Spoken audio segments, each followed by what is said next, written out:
Hello folks, this is Sullla once again.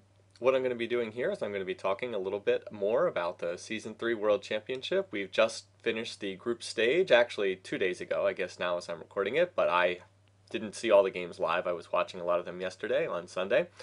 And a number of people had requested that I talk a little bit more about, well, what we've seen now in the group stage, so I'll go ahead and do that for you in this video.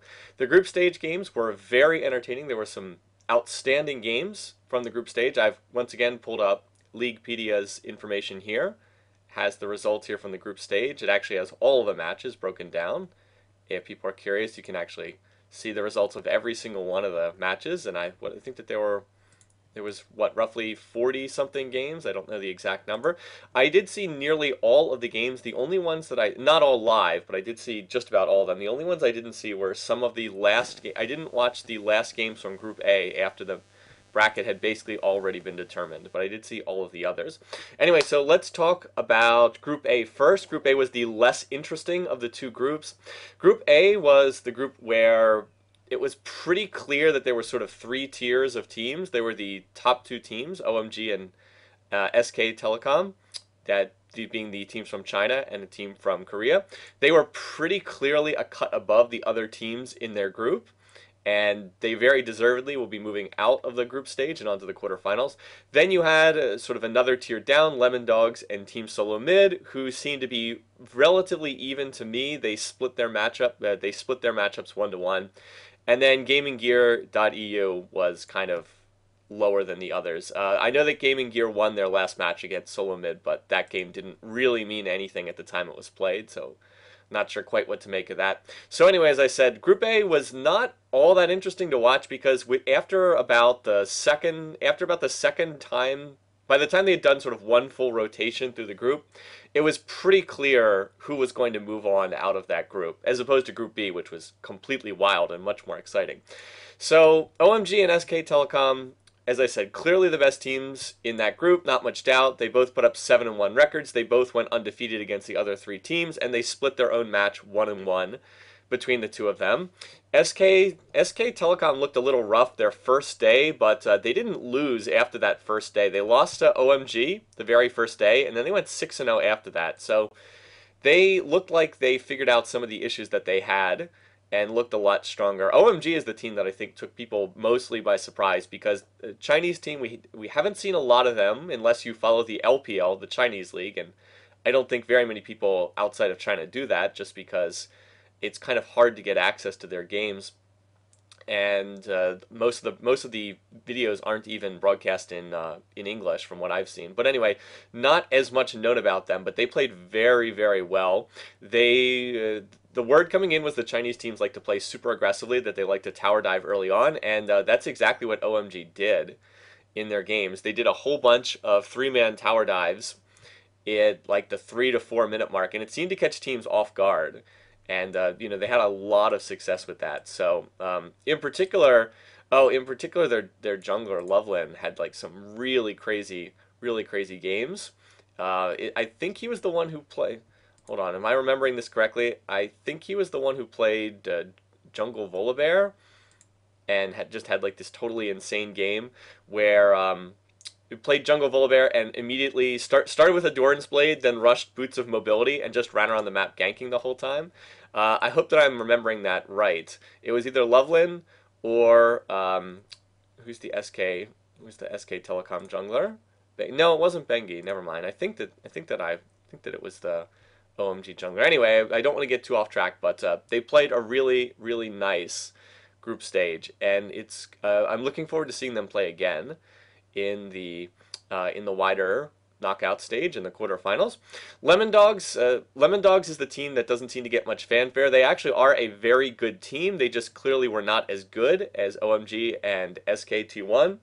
They kind of got off to a rough start. They lost their first match to Solo Mid. They played better after that, although they did only end up with a 3-5 record. So they won both matches against Gaming Gear and split 1-1 with Solo Mid. They played much better in their second game with Team Solo Mid.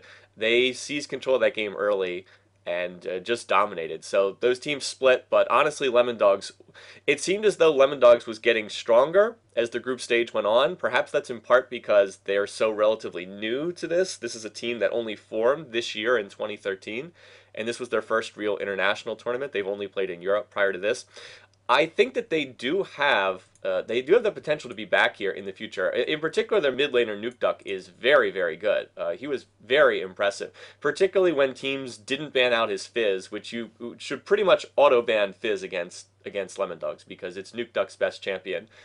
And when he played Fizz, he was really, really good. So I thought Nuke Duck was impressive, and that team has room to grow. Now, one thing I'd suggest for Lemon Dogs, though, is you might want to change the name around because they just don't have a good name. Like, I'm sorry, I don't know what you're going for. Maybe this is a sponsor and they don't have a choice, but Lemon Dogs is just not a good name.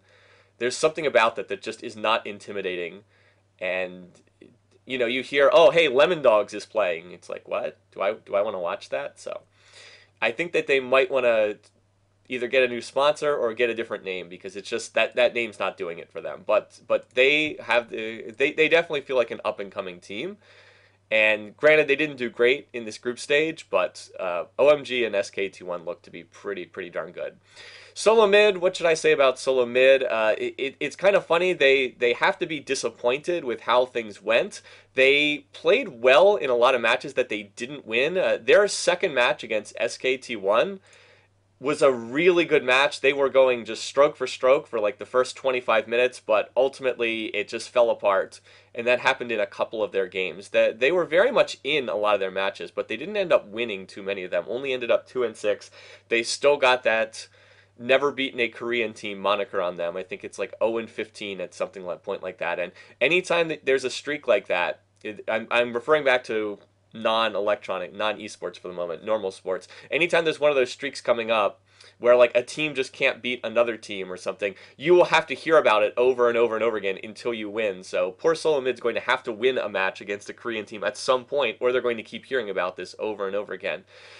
So the funny thing about Solo Mid is they started out really well. They actually won 2 of their first 3 games in the group. They beat Gaming Gear, although that didn't really mean that much, and they beat Lemon Dogs. They lost to SKT1, but they were sitting there at 2-1 in the group, and you know, they got off to a good start, but then they lost their final 5 games. They didn't win. In fact, they lost all of their games in the second rotation through the teams, including losing to Gaming Gear. But that was their last game, and I don't think they were all that serious, or they were on tilt in that last match. But it was not. They seemed to get weaker as the group stage went on.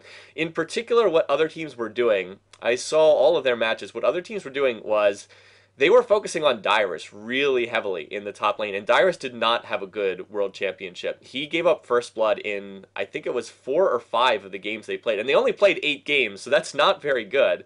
But teams were focusing Dyrus very heavily. They were putting him behind, and then they were snowballing the game off of top lane, and that happened repeatedly in these games. I don't know if it was just bad communication or it was just bad luck or whatever, but Dyrus has played really well on the international stage in the past, and it was just surprising to see him have a rough tournament. I mean, I guess it happens. People, you know, it doesn't always go great. Reginald, actually, people thought Reginald would be the weak link, but he actually handled himself pretty well in mid overall. I mean, you know, not great, but you know, was relatively even in a lot of these matchups. So Reginald was not the weak link of the team.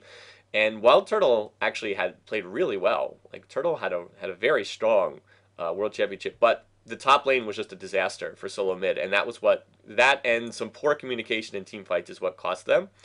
Gaming Gear, I don't have much to say about them. They were pretty clearly outclassed. They were lucky to get 1 win. Their matches were not very interesting to watch for the most part because they pretty much got steamrolled, and the only match they won was their very last match, which, as I said, I don't think solo mid was taking it very seriously because they had already, you know, been knocked out. So Group A was not that interesting just because there wasn't that much drama. There were 2 teams that were clearly better than everyone else, and, you know, they advanced, and they were easily the deserving teams. Now, moving to Group B. Group B was fantastic. Group B was immensely entertaining, was so suspenseful, came down to the wire, ended up being a tiebreaker for those who didn't hear. It's been 2 days now, so I don't think I'm spoiling anything at this point, and if you're going to watch the quarterfinals today, you're going to know who won anyway. But went down to a tiebreaker, which Gambit won. 4 teams that were all very much in it. All four of the teams genuinely could have qualified through to the knockout stage, through to the quarterfinals. All of their matches were fantastic. The only ones that weren't that good were the Mineski matches. Unfortunately, Mineski was clearly not at the same level as the other teams. Mineski being the team from the Philippines, a real underdog story. In even Mineski, in their last match, the last couple matches, they were trotting out these unusual lineups. Their last match, when they played against Fnatic, the very last, this was the last game Mineski played, the last game Fnatic played. It was a perfect scenario to do something weird and unusual because Mineski was already relegated. They weren't moving on. Fnatic was already promoted. They were already moving on. So the game didn't matter. Mineski trotted out this 4 support strat where they played Zillion and Soraka and Sona and Nunu.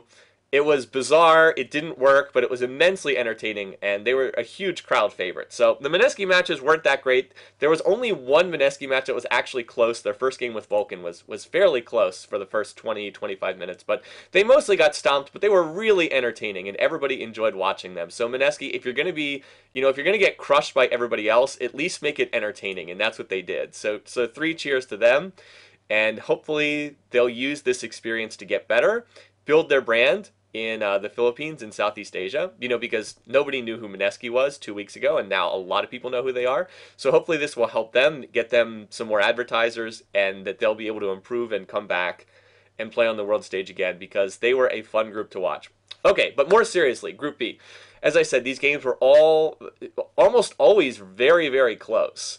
And really, any of these 4 teams could have made it. Let me talk about Vulcan first, because they were the North American team, and you see the record here at 3-5, and it looks like they didn't do that well, but they had a genuine chance to make it into the knockout stages on the last day of the group matches. They were 3-3, and they had matches against Gambit and against Ozone. And in both games, they were ahead in both games, and they threw so hard in both games, particularly their game against Gambit, where Vulcan was 8,000 gold ahead. They were playing out of their minds. They had just played a flawless game for the first 25 minutes, and for some reason they tried this Baron when they didn't need to take Baron, and it went horribly, horribly wrong. Just a disastrous move. They did not get the Baron. It was stolen away in a 50-50 steal by Diamond Prox, the jungler for Gambit Gaming. So Gambit got Baron, killed 4 members of Vulcan. So they got Baron, 4 kills, and then took 2 towers. And it was a 6,000 gold swing. And then while they had the Baron buff, Gambit took 2 more towers for another 2,000 gold swing. So just like that, the 8,000 gold lead was over.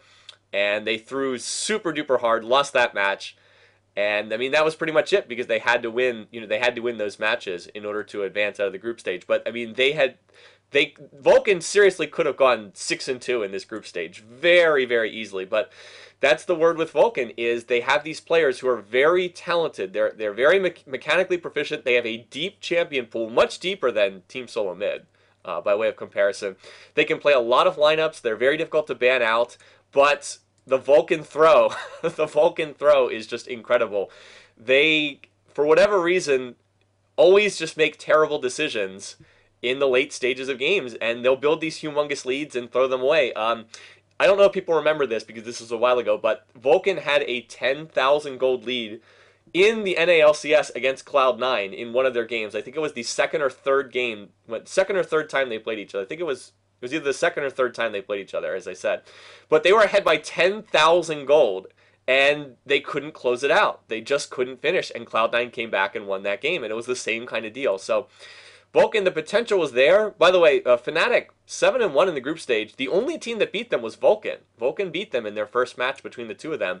But unfortunately for Vulcan, they went 0-2 against Gambit and 0-2 against Ozone. And honestly, if they had won some of those games, they would have gone through. I mean, if they had gone 1-1 with Gambit and 1-1 with Ozone, they'd be 5-3, and they would have gone through, and they'd be in it. And really, if you watch the games, you're just sitting there shaking your head like, this team is so talented, but they just throw so hard in their matches. Excuse me.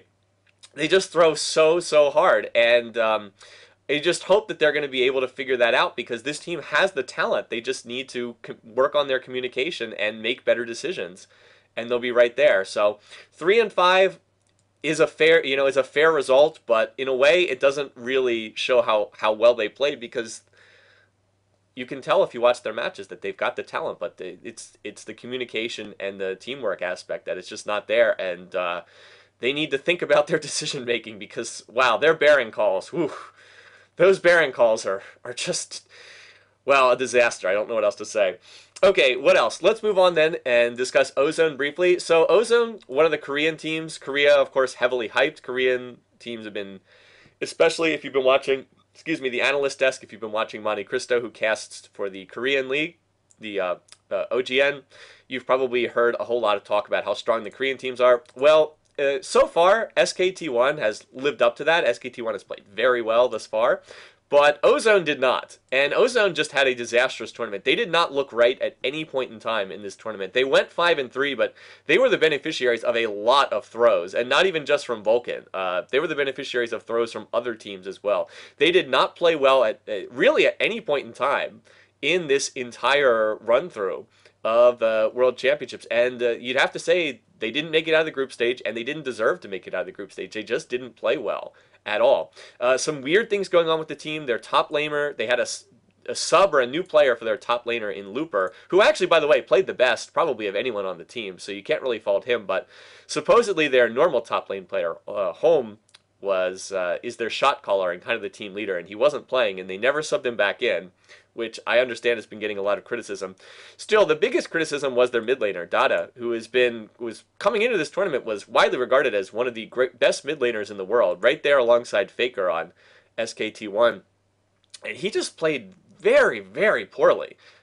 He looked out of sorts. He died a lot. He died 1v1 to a lot of other mid laners. He got first blooded multiple times in their match against, in their second game against Fnatic. By the way, they lost both games against Fnatic, but in their second one, Ozone had a big early lead. They got the first 2 kills of the match, and then Dada just gave away a death for no reason. He just died, like, for absolutely no reason whatsoever. Just walked into, he was in top lane, he was going 1v2 against Fnatic's duo lane, and he just, like, face-checked into the rush and died. And then he burned his teleport, he had summoner teleport, burned his teleport back to the lane to get the minions that were going to die on the tower, and then he died again, like, immediately thereafter, and everyone's like, what are you doing? So he single-handedly threw away a huge early game lead that Ozone had, and that was a big reason why they lost that game, but was consistently outplayed. His champion pool was very limited. He played champions that he had never previously used in competitive play, like he was using Gragas, who he had never played before and did not look good on, and kept going back to comfort picks on, like, he went back and played Ryze and Jace, who are just not that strong in this current patch. So he looked like someone who just could not play enough champions and was really lost out on the world stage. So a bit of a shame, because, as I said, Looper played pretty well overall. Imp and Mata, their bottom lane, is the strength of their team, and Imp looked really good in a lot of their games. So this was clearly a talented team, but they just, as I said, it didn't work for them. It was just a disaster all throughout this group stage. Like, they honestly played worse than their record 5-3 indicates. They probably should have lost another 2 matches beyond that. And they certainly didn't look like what we were led to believe. I mean, the talk coming in, I saw people predicting SKT1 and Ozone to be in the finals, like that those were the 2 best teams and they would play in the final, and they did not make it out of the group stage. So it was just a disaster, and they're actually getting killed in the Korean league scene over in East Asia right now. Just people are just shredding them for looking so bad, and really disappointed a lot of people there. So it was not a good tournament for them, and they really did not deserve to move on. Now, granted, they still had a chance. They played a tiebreaker against Gambit.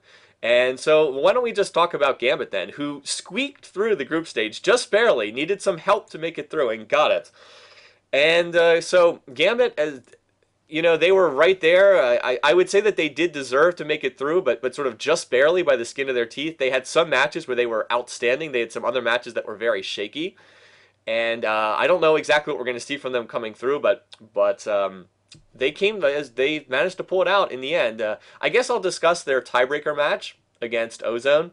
They ended up tied at 5-3. They split the match series 1-1.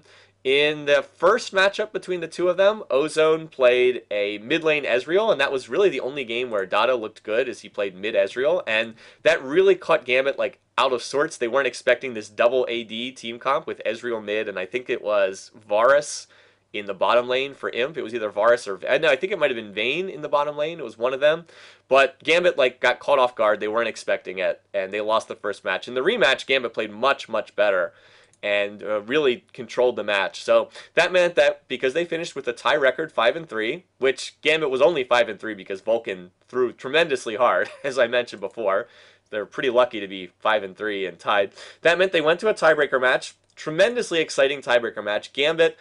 Okay, so here was the setup for the tiebreaker. If you haven't seen this game, I would watch it because it was a very, very tense and a very good game. And now I'll just spoil it for you. So if you want to watch it, go watch it before I go ahead and spoil it for you if you haven't seen it. In that game, it was a great match because you had two very contrasting styles of play. Gambit picked a super late game team comp. They had Aatrox in top lane, they had Kassadin mid, Alex Hitch playing Kassadin, and they had Kog'Maw in bot lane for Genja. So those are three extremely high scaling late game champions. But if you're going to pick Kassadin and Kog'Maw, your laning phase is very weak. You are not going to be able to. You're not going to take towers early. You're not going to be able to fight for those early dragons. And meanwhile, Ozone had more of a standard team lineup. I can't remember all their picks, but I think they had Imp on Varus. Dada was playing. Shoot, I can't remember what he was playing. Unfortunately, I'd have to look back at that. But they were on more standard picks basically. So what Ozone had to do, if they wanted to win, is they had to win, and they had to win relatively quickly because they were going to have the edge for the first 20 minutes of that game. But the longer the game went on, the worse it was going to be for them. So they got out to an early lead, as you'd expect. They took the early towers. They took the first dragon. But the entire game swung on a fight in bottom lane where... now I remember. Dada was on Twisted Fate, and he didn't play it all that well in that game. The entire game swung on a big fight in bottom lane where... Ozone was pushing the second tower in bottom lane, the inner tower, and Gambit just initiated on them, and they just cleaned up the fight and got like 3 kills, and then Dada Twisted Fate ulted in way too late, died, did nothing, and then that allowed Darien in top lane to take 2 towers, split pushing on Aatrox, and it was just a humongous swing, and from that point on, Gambit was way ahead, and they had this better late game scaling team comp, so there was almost nothing Ozone could do. Now, then the game swung again because Gambit did the exact same mistake as Vulcan. They tried this Baron that made no sense. There was no reason to do Baron. They had it stolen, they got aced, and Ozone was right back in the match, but fortunately for Gambit, they were far enough ahead and they had a better late game team comp that they were still able to win despite an absolutely incredible throw from Gambit. So they won, they moved on. I think that they deserve to move on because they did beat Ozone in their best 2 out of 3 series, effectively. But Gambit did look a little shaky. They did not look... They looked like they would be very beatable, to be perfectly honest. Now, I enjoy watching Gambit. I love their style of play, but you would have to say they did look pretty shaky coming through that group. And they do... if you have to look at the other teams between OMG, SKT1, and Fnatic, Gambit definitely looked the weakest out of the 4 of those teams. Because everybody else looked very strong. So let me just, a couple words about Fnatic. Fnatic really looked good. They looked the best in Group B. Now, a lot of their games were close, but they did win all but their first game. I mean, they lost the first match to Vulcan, then went 7-0 the rest of the group stage. In particular, Xpeka was just godly in this round. He was so good in their matches. And the rest of Fnatic played well, too, don't get me wrong, but Pekka was just out of his mind in these games. He had the one game where he was playing Fizz, and I think he ended up like 19-1, and then he played Kassadin in another game, and he had like 20 kills. He was just beasting people all over the map. So I feel like against Fnatic, you're pretty much going to have to use all your bans against him, because if Xpeka gets going on Kassadin, you just have almost no chance to win. So they looked really good in the group stage, and I mean all of these teams look pretty good, except again, as I said, possibly Gambit. So I mean all of these teams are good, but Fnatic, very strong looking. So I would not want to play them, but of course I wouldn't want to play OMG or SKT1 either. I guess it's one of those pick your poison things. We're down to the last 8 teams, so they're all going to be good at this point, right? Alrighty, well, so the group stage, wildly entertaining, fantastic success. It went off perfectly. The production values were tremendous. if you, by the way, something else to do when we're in like a down period for the World Championships, go back and watch some of the matches from season one when the season one World Championship were done at DreamHack. The difference in 2 years is just incredible. It's not just the level of play. The level of play has gotten so much better. It's almost unreal. But it's very clear just from the production values too. What Riot has done is just so hard to put into words. They've done such a fabulous job. It really looks like a professional broadcast now. I mean, it's not much different from watching, if you're watching like a professional soccer game or an American football match or something. It's just so good in terms of how they do it. And their analyst desk that they've been using at Worlds is honestly almost better than the games themselves. It's just wildly entertaining to watch. They've got a great team. Monte Cristo, Crepo, and Double Lift work really well together, and I hope that they will keep doing. I hope that they will keep doing that next year when they do the LCS. I hope that they'll keep an analyst desk for between the LCS matches because it's worked so well. But anyway, so now we've had this wildly entertaining group stage, and now the unfortunate part, because Riot's tournament was not that well designed, unfortunately. The group stage was tremendous, but the quarterfinals were not well designed. Specifically, I mentioned this in the last video, they have these 4 teams that were just kind of randomly placed into the quarterfinals. And now we go to the knockout stage, but we haven't seen any of these teams play yet. And as I mentioned before, these might not be the teams that even deserve the buys in the first place. It's actually very, should Gamania Bears really have deserved a bye? Probably not. What Riot should have done, and I've written this elsewhere, but what they should have done is they should have adopted the same format as the World Cup. Hopefully a lot of people are familiar with the World Cup. Basically what that is the World Cup has little pods of 4 teams, little groups of 4. And what Riot could have done is have 4 groups of 4, so 16 total teams, and then the top 2 from each group of 4 move on to the knockout stage, right? That would be a much, much better format because, number one, it's very fair. You know, the top 2 make it out of each group. We would get to see each team would play 6 games. You know, you'd play a red side and a blue side game against each one of the 3 other teams in your group. We'd have that tremendous group stage like we just had. And I'm not knocking the group stage. The group stage was tremendous. But, you know, 4 groups of 4, the top 2 make it out of each group. And then we're in a knockout stage where we've seen every team play before. Like, this is the crucial, crippling drawback to the format. We haven't seen any of these 4 teams play. Like, we don't know anything about, I've never seen Royal or Gamania Bears play before. I haven't seen this incarnation of Najin's Sword play either. I saw them play last year. It's its Season 2 World Championships. They have a totally different lineup now. So outside of Cloud9, I haven't seen any of these teams play. And like everyone wanted to see Cloud9 play other international teams, but they could face the very real situation where they play 2 games and they're out, you know, and they're just immediately done. And we don't really have a fair sense of where they stand because they've played so few games. So group stage was fabulous, but this quarterfinal setup is just bad. I'm sorry, it's a poor setup. It's not good. So I hope that they change this to next year having the World Cup setup, 4 groups of 4. They all play in the group stage, and then the top 2 from each group make it, and then you've got your knockout stage from there. That's so far superior a format to this bizarre thing that they have. Now, that said, even though this is disappointing, that I don't like... Oh, and by the way, how they did the quarterfinal matchups was just a random draw. It's like, a random draw? Are you kidding me?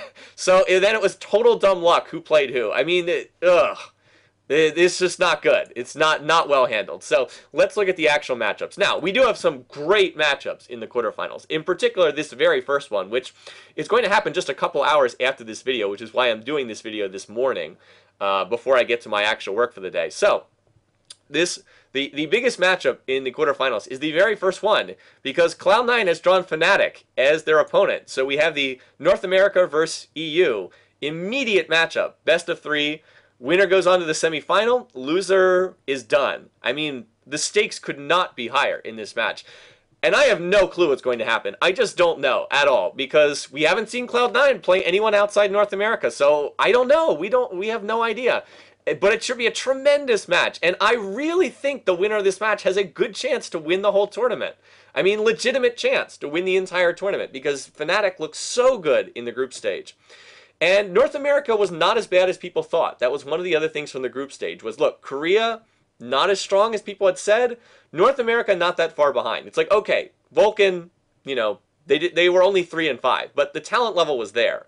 Like, Vulcan was clearly playing at the same level as these other teams. They just threw super hard. So North America not as far behind as a lot of people said. Now, that said, Fnatic looked great. So who knows? It's going to be wildly entertaining, and I'm enormously looking forward to this. I'm going to put my work on hold for the day just so I can watch this best of three. And as I said, I think the winner has a real chance to win the whole thing. And whoever wins, I'm going to be rooting for them because I actually really like both teams. I was very impressed by Fnatic, and I've enjoyed Cloud9's style of play. So it's a bit of a shame that they're playing each other, but one of them will make it to the semifinals. So, like I said, it's going to be a great, great match. Now, one of the most disappointing matchup in the quarterfinals is this one. Is OMG got placed against Royal, and that's not a good matchup because those are the two Chinese teams and they play each other. I mean, come on, we don't want to see that. So this is one of the drawbacks of a random draw. Royal has not played a single game against any other team. Like Royal, of course, had the bye. They're in the buy into the quarterfinals. They could very easily get knocked out by OMG, and then they will not get even one match against another non-Chinese team. I mean, this is why they need to do away with this buy into the quarterfinal thing, because like we want to see Royal play, and we want to see them play against non-Chinese teams. Like this is the group that runs the support Annie in bottom lane. Tabe is well known for that. Like we want to see these guys play, and not only against another Chinese team. So one of them's going to move on, and one of them's going to be out, and it's just, that's what happens when you have one of these silly random draws and teams don't get in the group stage. So that, I mean, I'll watch the match obviously, but it's just disappointing because, we're not going to get to see we're probably not going to get to see Royal play non-Chinese teams unless they do well against OMG, but OMG looked really good. So I think OMG is going to win and move on. I do think that this part of the bracket is the stronger side by a pretty wide margin. The top side of the bracket looks, to me, honestly, just looking at this, I think SKT1 has straight path to the finals. Very, very easy.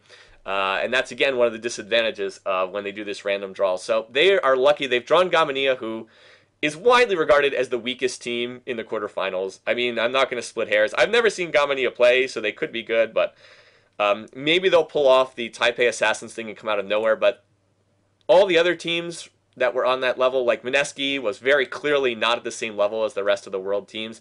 The International Wildcard Gaming Gear was clearly not at the same level as the other teams. Gamania Bears, they're the Taiwanese champion. Taiwan is, of course, a region with its own League of Legends scene, but again, everybody at this level of play is really good, and would they have made it out of the group stage? Well, probably not if they had been in the group stage. So that's a pretty easy matchup for SK Telecom. I mean, all things considered. If they were to lose that, it would be a huge upset. And then on the other side of the bracket, we have this very interesting match here between Gambit and Najin Black Sword. Now, Najin Black Sword is the final Korean team. They're the third Korean team. But they were widely regarded as the weakest of the three. I'm not sure if people realize that, but they did not play very well in the OGN summer. The only reason they're here is because they had circuit points left over from when they won OGN Winter, way back in like December or January. Like they had points saved up from when they had played way back then, and that was a major reason why they made it into the World Championship. So they are not regarded as the best Korean team. So Gambit, if based on what we saw from Ozone, who never looked right, Gambit could have a real opportunity to move on through here. And as I said, Gambit was probably the weakest team that qualified from the group stage. So this side of the bracket, in all honesty, it looks like SKT1 has a pretty easy path to the semifinals. If I were to go through and rate these teams like 1 through 8, I would have 4 of the 5 strongest teams on this side of the bracket, I think. Or at the very least 4 out of 6 on this side. So this side is the tough part. And SKT1, by basically dumb luck, got a very, very friendly draw, I would say. And I fully expect to see them in the finals. So I hope that we'll see an SKT1 final against either Cloud9 or Fnatic, because I think that would be a great contrast of regions. You'd have either North America versus Korea or Europe versus Korea, and that would be just a great contrast of styles. I hope it is not an OMG versus SKT1. Nothing against them, it's just that it's harder for Westerners to get excited when nobody on either team speaks English. And I hope that that doesn't sound terribly xenophobic. I enjoy watching the matches, but it is harder for us in these regions where it's hard to see the games and people don't speak and don't speak languages that we converse in. It just makes it harder to get to sort of makes it a little bit harder to get close to the teams. And get close to the players. And, these sports are about players. Like, you can even see the little graphic here on the screen of they've got players from all the teams here. So, that's my hope, is that it's one of these two teams against either SKT1 or against, well, I mean, don't get me wrong, I'd love to see Gambit through, and I'll be rooting for Gambit. I really enjoy their style of play. I just think it's less likely that they'll move through because they did look pretty shaky in some of their matches. But as they say, you can never count out the Russians. They always seem to, at the last minute, they somehow seem to come through over and over again. So I would not be counting them out either. Anyway, though, so really looking forward to the matches. Again, here's the schedule. If you want to know when these games start, you can check your time zone. But they're pretty much starting shortly after this video is posted. So go ahead, watch the matches, enjoy the games. And, oh, just one final thing. Thank you to all the people who posted nice messages on Friday when I put up the video about finishing up with my PhD. That was very nice. I appreciate it. And I didn't do a whole lot of gaming stuff this weekend because I was out enjoying and celebrating. But hopefully this week you'll start to see some more stuff. Anyway, again, watch the games. They should be very entertaining. And well, we'll see. I might do another video after the quarterfinals. We will see what they look like. Anyway, until next time, thanks again, guys. See you later. Have a good week.